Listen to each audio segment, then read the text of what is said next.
A ressurreição de Cristo, para mim, ela é um fato, até porque a probabilidade matemática disso ser real é muito grande. Vamos lá, acerca do Cristo, o Antigo Testamento apresenta 300 profecias para o Messias. O Novo Testamento apresenta que Jesus cumpriu entre 100 a 200 delas. Só por um cálculo, pelo matemático Stoner, não vou me recordar agora, Peter Stoner. Para ele cumprir 8 profecias, seria de 1 em 10 elevado a 17. 1 em 10 elevado a 17 é 100 quatrilhões de vezes impossível. E isso estamos falando de 8 profecias. Para que Cristo cumprisse 48 profecias, seria necessário, na matemática, que é 1 em 10 elevado a 152. Para se ter uma ideia, isto já é maior que o número de átomos no universo inteiro.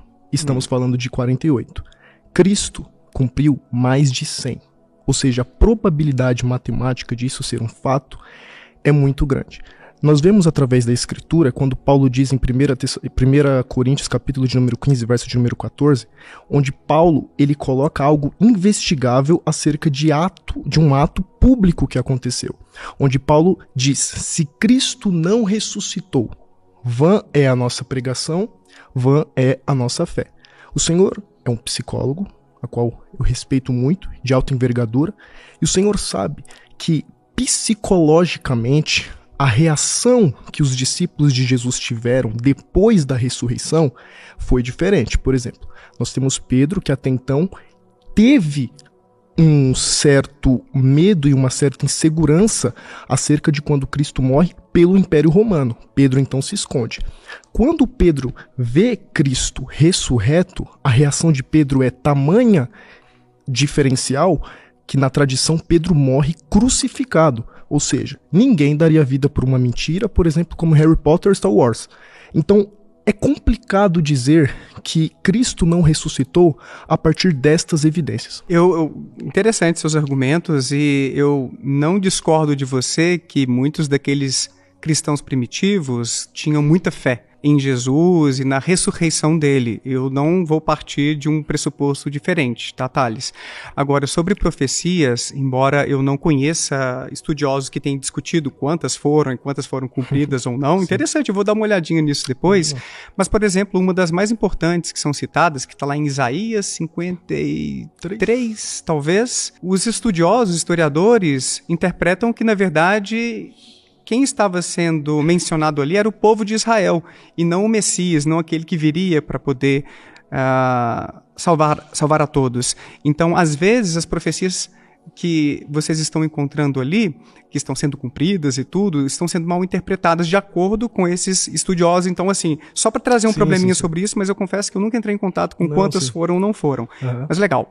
Agora, sobre esse outro ponto que você fala, eu parto do pressuposto de que Jesus existiu enquanto um profeta apocalipsista, ou seja, um profeta que falava sobre o fim dos tempos iminente. Isso é o que os historiadores em geral afirmam sobre ele. E quando eu digo que ele era um profeta apocalipsista, conforme, por exemplo, Bart Ehrman, ele acreditava que o fim dos tempos estava prestes a acontecer. E é um exemplo de profecia dele que não se cumpriu. Então, e é uma das profecias mais importantes, talvez, de Jesus, porque muitos de vocês desta geração testemunharão tudo isto que estou dizendo aqui, e não aconteceu. E a gente está há mais de 2000 anos esperando essa profecia. Então, só para problematizar mais um pouquinho. Mas agora eu quero entrar rapidamente naquele, que é um segundo ponto que você trouxe para a nossa conversa, que é sobre a fé daqueles discípulos, daqueles cristãos primitivos. Daniel, se ele não ressuscitou, como explicar pessoas morrendo pelo cristianismo? Eu acho que é um ponto muito bom. E é por isso que o James Fodor é um acadêmico que elaborou um modelo alternativo para a gente entender o que pode ter acontecido à luz de uma perspectiva naturalista, ou seja, que não lança mão de ideias sobrenaturais e tal. Será que tem uma explicação mais simples, naturalista, para aquilo que aconteceu, que não a ressurreição de Jesus? E aí ele começa com um túmulo vazio.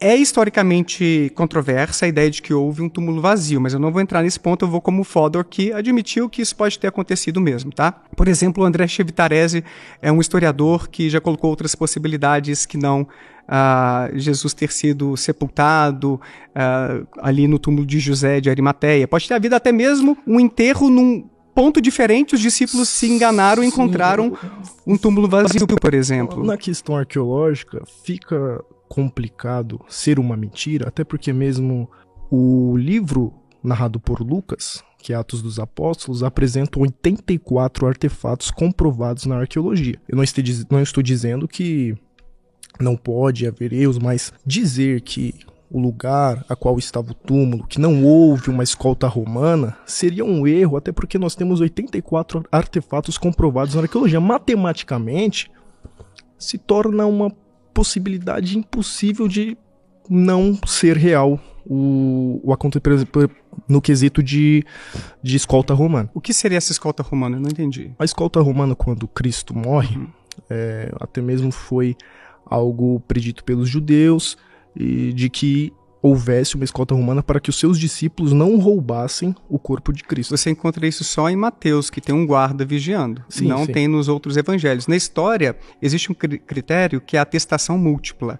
Se você encontra uma história... Inclusive Mateus escreveu, desculpa professor, mas inclusive Mateus escreveu para os romanos. Eu acho que se houvesse de fato um erro, os próprios romanos iriam documentar, porque eles podiam fazer isso, não houve escolta romana, então não houve controvérsia em nenhum documento de que aquilo não era real. Bom, o que eu aprendi com os colegas historiadores, não é minha área, tá? Sim. Que a gente tem que ter cuidado com relatos onde não há atestação múltipla. Então, se a gente encontra só em Mateus, a plausibilidade de aquilo ser um evento histórico já é mais baixa, de ter havido um soldado ali vigiando, por exemplo, no sábado, o túmulo de Jesus. O que o James Fodor sugere é o seguinte: então pode ter havido um roubo de corpo, pode ter havido um enterro em outro lugar, pode ter havido até mesmo uma mudança de ideia de José de Arimateia sobre ter cedido o sepulcro de sua família para Jesus. Para mim não importa o motivo aqui, tá? Eu estou assumindo então que houve um túmulo vazio. Sim. Então existem várias explicações mundanas para como isso poderia ter acontecido. Porque para mim o segundo elemento do modelo do Fodor é o mais interessante. E aí ele leva várias pesquisas da psicologia para mostrar o seguinte: alucinações de luto são muito mais comuns do que a gente imagina.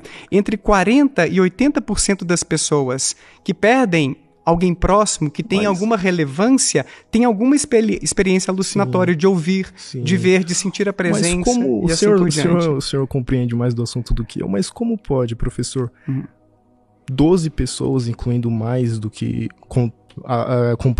no caso, testemunharam deste fato, como pode 12 pessoas ter alucinações tão repentinas? É muito complicado essa afirmação, psicologicamente falando. O senhor compreende mais que eu, mas 12 em um conjunto ter alucinações e ainda entregarem suas vidas, sendo que anteriormente elas estavam covardes acerca daquela situação, e mudarem repentinamente, psicologicamente falando, acerca do que aconteceu a ponto de serem comidos por leões, por exemplo, no caso de Pedro ser crucificado, ao qual era o que ele temia anteriormente, torna-se complicado essa tese. Então